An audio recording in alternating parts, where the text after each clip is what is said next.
Now, interest rates are the talk of the real estate market in the Greater Toronto Area, and I personally think the rates should stay the same. I know you probably don't like me for saying that, but the fact is housing is a major contributor to inflation right now with these increased rates. And the risk of lowering the interest rates is greater than the risk of leaving them at the current rates. Today, we're going to go over a news article at stories.com, and it's going to give us some insight on what Tiff McCallum is thinking as he's making these decisions. If you've watched any of my previous videos, you know we've talked about interest rates before. We've covered my prediction on where I think they'll go in the next couple of years, but let's take a look at the article and see what Tiff McCallum has to say. Before we get started with the video, please let me know, do you think the current interest rates should stay the same or should they lower? Let's not make a selfish decision here. Let's think about it. What do you think makes sense? Given the current market conditions, if we lowered the rate significantly, buyers would come out in droves and the prices would go back up. Do we want that?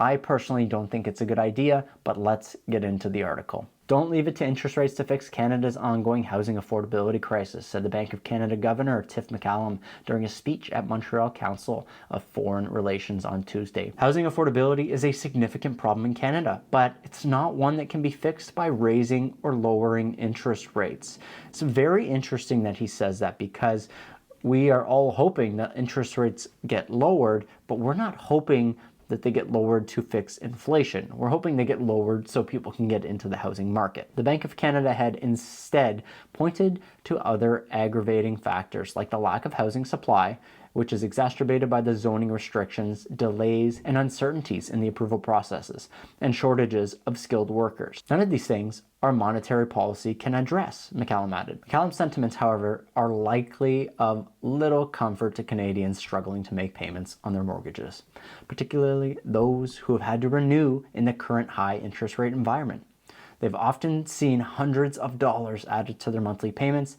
In fact, a recent report from TD Economics predicted that by the end of 2024, 65% of all mortgage holders will see their monthly payments increase compared to February 2022, the month before the Bank of Canada began its rate hike cycle. As we've discussed several times, the rate hikes are going to hurt people who locked in at a lower rate and then are going to be renewing in this new high rate environment. But if you did purchase a home, let's say in 2020, you locked in, you were unaware that this potentially might happen, you still should have understood that you were at historically low rates and it was very unlikely for them to stay where they were. Did we think they would go where they are? Absolutely not. There's no way we could have predicted that they would go from being sub 2% to north of 6%, or maybe 5.25% if you're looking at today's fixed rate. That is not something we could have anticipated. However, we have to understand if they were just to drop rates again, it's only going to enhance the problem that we had in the past. So let's continue with the article, see what else they have to say. So McCallum did acknowledge that the monetary policy has a big effect on housing in this regard, but said that it can't address the long-running structural problems of the supply side. When the Bank of Canada raised its policy rate to fight inflation, that dampened housing demand, he said. But higher interest rate increased the cost of borrowing, eroding housing affordability in a different way. Some of the run-up of housing prices would normally be expected to have reversed by now. But years of supply shortages and the recent increase in newcomers means housing prices have declined only modestly. Housing prices, to my surprise and to most people's surprise, have not dropped off as much as you would have imagined with all of these increases that we've seen in the interest rates happening over the past couple of years. I would have imagined if we went from 1.5% to 6% and north of 6%, that we would see some huge fall off in price. In some areas we have seen from the absolute peak to today, we've seen some drop off, maybe hundreds of thousands in some cases, but we're still well above the pricing before the pandemic. So the real estate market has still seen some gains in the 20th century here. However, the problem is going to be drawn out, so to speak, because we are just not building enough homes. Unfortunately, with the immigration the way it is and the housing supply being short, we've seen these prices hold pretty well. Although we've seen the buyers have a more advantageous opportunity recently, it's still not what you would imagine a housing crisis would be, so to speak. Mortgage holders and would-be homeowners have been waiting with bated breath, hoping for interest rate cuts to start coming, with the Bank of Canada choosing to hold its policy rates at 5% during the most recent rate announcement in January. The waiting will continue. Shelter prices are now the biggest contributor to the average target inflation. McCallum said that it is partially a reflection of the rise in mortgage costs. Although inflation in most other durable and non-durable good prices has come down, the bank believes more time is needed to ease the remaining price pressures of these goods.